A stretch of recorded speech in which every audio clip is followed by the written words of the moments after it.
Kita hari ini adalah membahas tentang unsur-unsur penelitian. Ibaratkan penelitian itu sebuah bangunan, maka dia didirikan atas unsur-unsur pondasi, tiang, dinding, dan sebagainya. Unsur-unsur yang ada akan membentuk bangunan itu, yaitu penelitian. Unsur-unsur penelitian itu terdiri dari konsep, variabel, proposisi, hipotesa, teori, dan definisi operasional.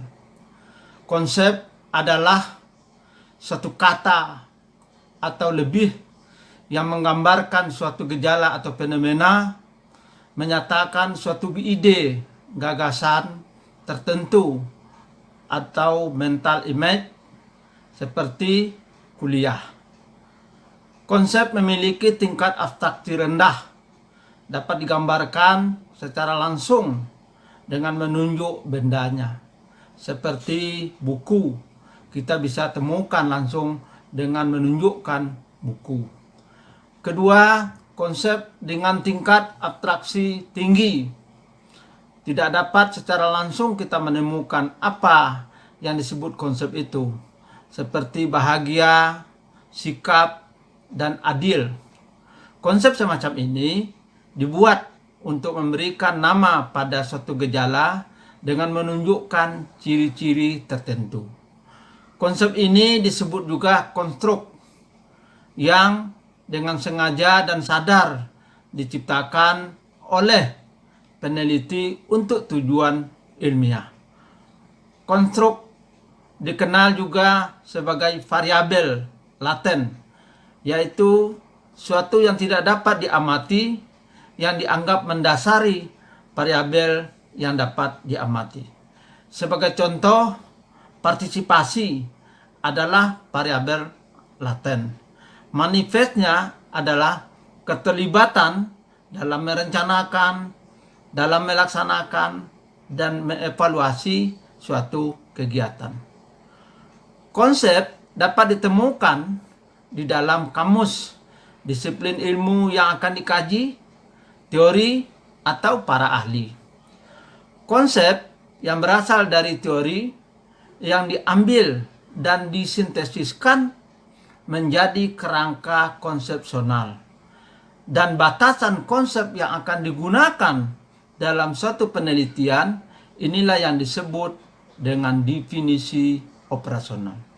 Sebagai contoh, kita menggunakan partisipasi politik.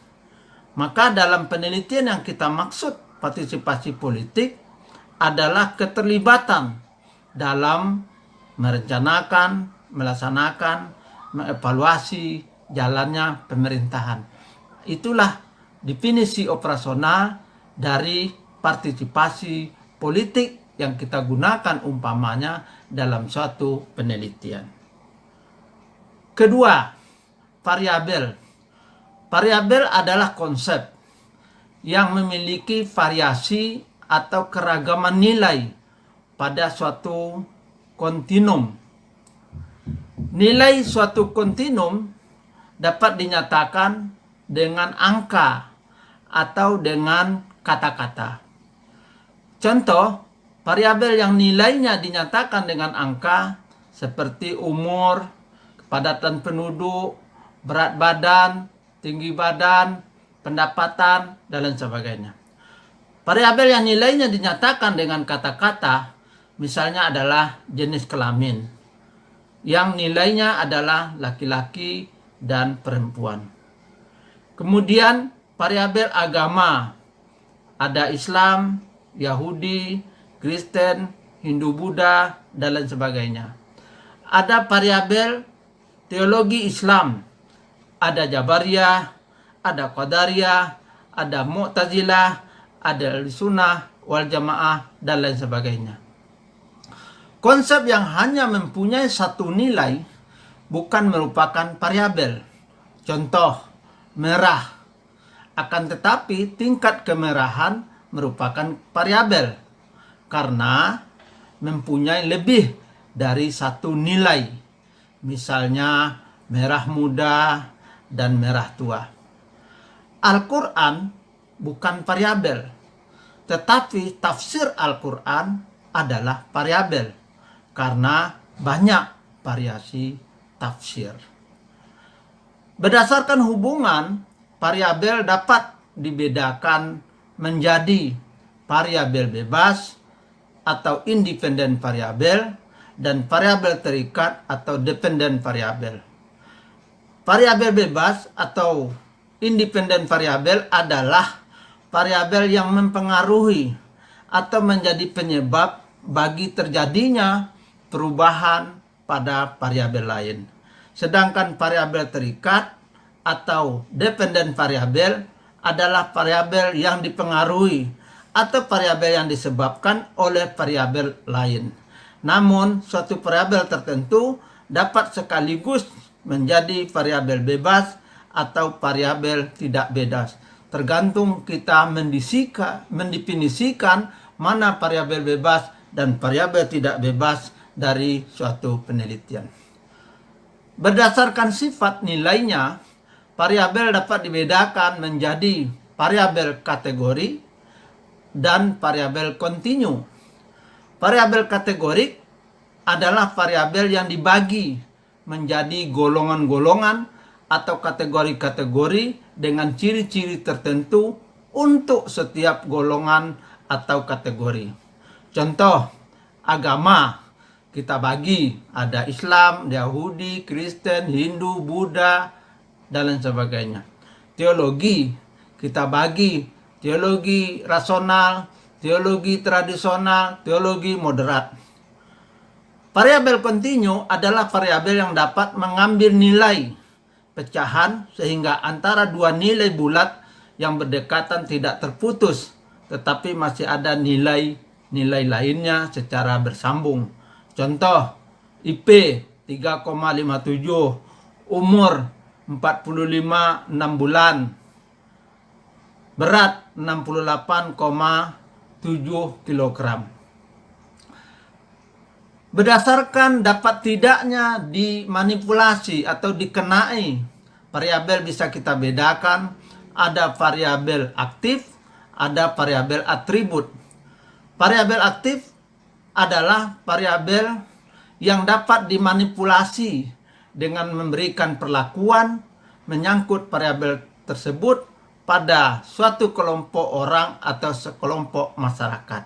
Sebagai contoh, kita memberikan konseling kepada orang yang bermasalah dan tidak memberikan konseling kepada sekelompok orang, maka kita lihat dia cara menyelesaikan masalah berbeda antara yang diberikan konseling dengan yang tidak diberikan konseling. Maka pemberian konseling itu termasuk variabel yang bisa dimanipulasi.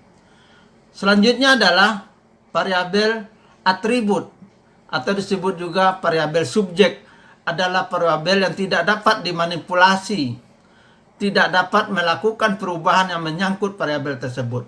Contohnya jenis kelamin, kita tidak bisa manipulasi. Intelijensi, kita tidak bisa kurangi dan tambah.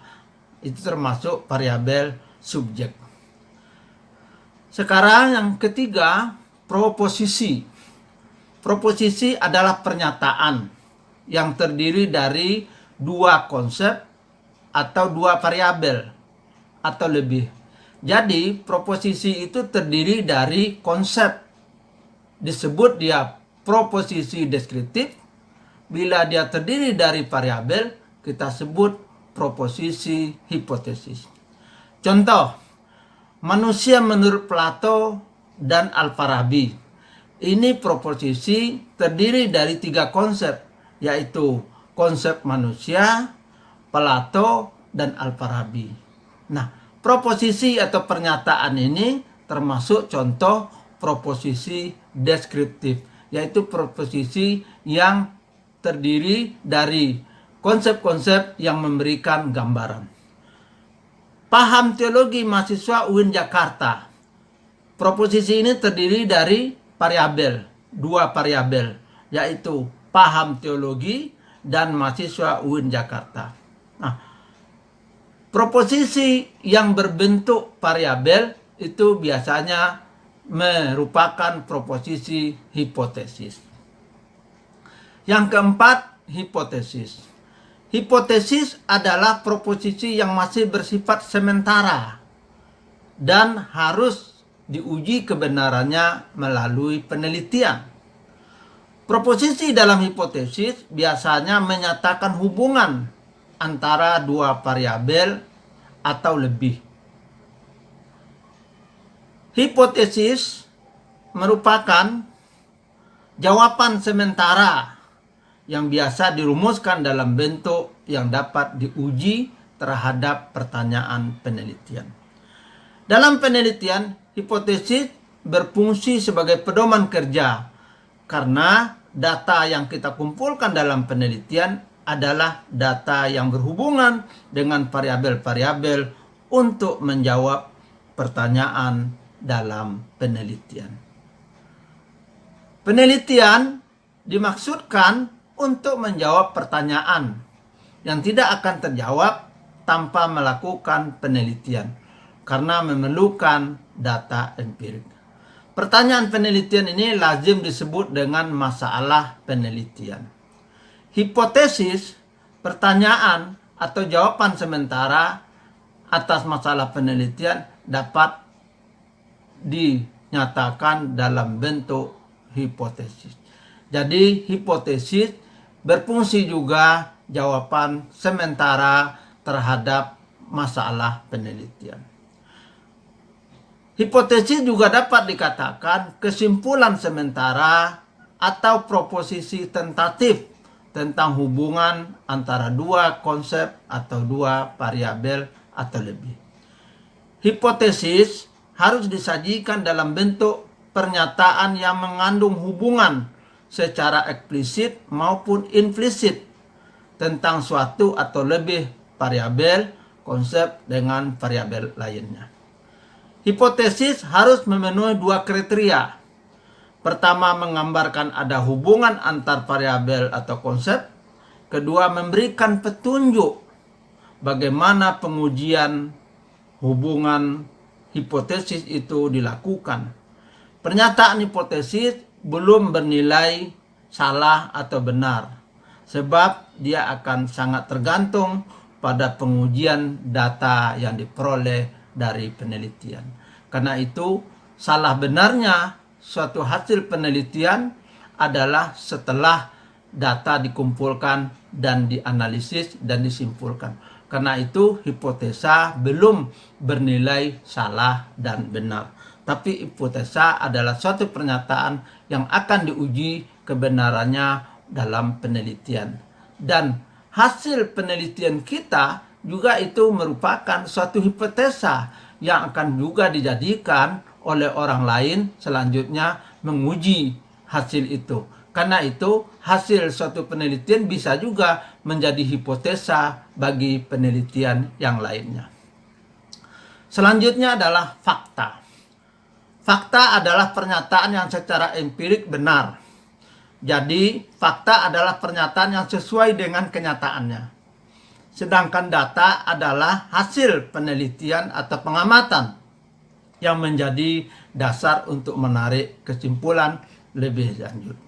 Contohnya, di kelas ini banyak perempuan karena jumlah perempuannya 20, laki-lakinya 13. Maka pernyataan perempuan lebih banyak dari laki-laki di kelas ini itu adalah fakta. Data ini biasanya berupa angka, tetapi tidak selalu. Istilah data juga digunakan untuk mengartikan hasil analisis, matematika, dan statistik.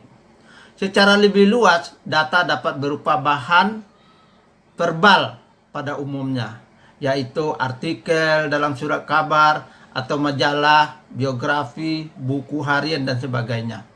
Umpamanya, Anda mengutip pernyataan Asy'ari bahwa orang yang berbuat baik itu ditentukan oleh Allah nasibnya nanti di akhirat, bukan karena kebaikan yang dia lakukan itu. Nah, Anda mengutip pernyataan itu dari teks tulisan Asy'ari, maka teks tulisannya itu adalah data tentang pernyataan yang Anda ambil tadi. Selanjutnya adalah yang kelima, teori. Teori merupakan proposisi yang memberikan penjelasan atas suatu gejala. Teori memberikan jawaban atas pertanyaan mengapa dan bagaimana. Biasanya walaupun tidak selalu, teori merupakan rumusan yang menyatakan hubungan sebab akibat antara dua variabel atau lebih. Teori merupakan penjelasan atau rumusan sebab akibat, dapat dibuat menjadi ramalan atas terjadinya suatu gejala dan dapat juga melalui hasil penelitian. Teori akan bertahan selama belum ditemukan kesalahan pada teori itu ketika dibuktikan melalui penelitian. Kemudian kita lanjutkan dengan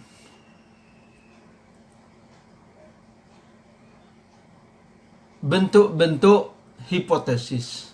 Hipotesis itu ada yang pertama, hipotesis deskriptif, yaitu pernyataan yang menggambarkan bentuk pernyataan.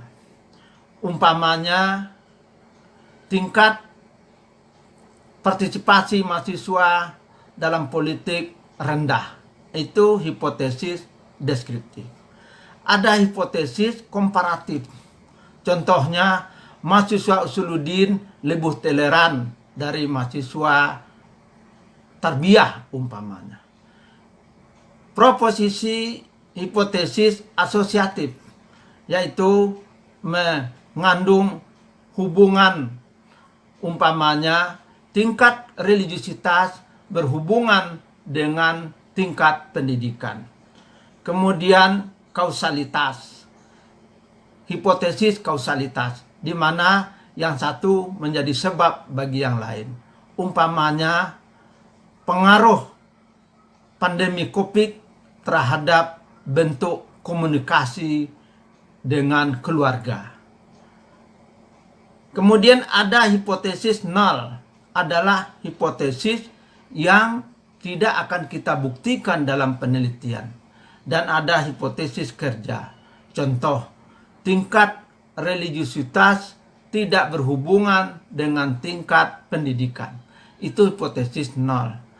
Tingkat religiusitas berhubungan dengan tingkat pendidikan. Itu hipotesis kerja. Adik-adik sekalian, sebagai contoh dari teori, ada 3 cara untuk membentuk perilaku. Pertama, dengan cara pembiasaan atau conditioning. Ini didasarkan pada teori learning conditioning. Yang kedua, dengan cara memberi pengertian. Ini didasarkan pada teori belajar kognitif. Yang ketiga, dengan cara menggunakan model. Ini didasarkan pada teori belajar sosial. Nah, jadi kalau kita ingin membentuk perilaku seseorang, itu ada 3 teori yang kita bisa gunakan untuk melihatnya. Ada teori pembiasaan. Jadi kalau kita membiasakan sesuatu, maka akan terbentuklah tingkah laku itu. Yang kedua adalah dengan memberikan penjelasan pengertian. Maka kita kalau umpamanya apa pentingnya bangun tepat waktu subuh, nah, maka kita akan bisa menjadi merubah perilaku orang. Kemudian adalah dengan model dicontohkan. Ada lagi, kita kalau ingin melihat konsep dan teori, seperti konsep sosialisasi. Sosialisasi adalah proses belajar yang dialami seseorang untuk memperoleh pengetahuan, keterampilan, nilai-nilai, dan norma-norma agar dia dapat berpartisipasi sebagai anggota kelompok masyarakat. Itu konsep. Nah, teori sosialisasi itu bisa bahwa Sosialisasi itu terjadi secara individu yang dipengaruhi oleh lingkungan dan keturunan. Jadi sosialisasi itu dipengaruhi oleh hereditas, ya, bawaan dan lingkungan. Nah, sebagai contoh, adik-adik harus perhatikan, ya, contoh-contoh ini nanti dijawab apa contoh dari pernyataan ini. Pemikiran politik Ibnu Taimiyah. Apakah konsep itu terdiri dari konsep atau terdiri dari variabel? Kedua, tingkat religiusitas mahasiswa UIN. Apakah proposisi itu terdiri dari variabel atau terdiri dari konsep? Ketiga, hubungan teologis dengan etos kerja. Studi kasus pada komunitas pedagang kaki lima di Ciputat. Apakah proposisi itu proposisi variabel atau proposisi yang terdiri dari konsep? Apakah itu hipotesis, asosiasi, atau yang lain? Nah, selanjutnya silakan adik-adik nanti untuk mengerjakan contoh-contoh seperti tadi. Mudah-mudahan bermanfaat. Terima kasih. Wabillahi taufiq wa hidayah. Wassalamualaikum warahmatullahi wabarakatuh.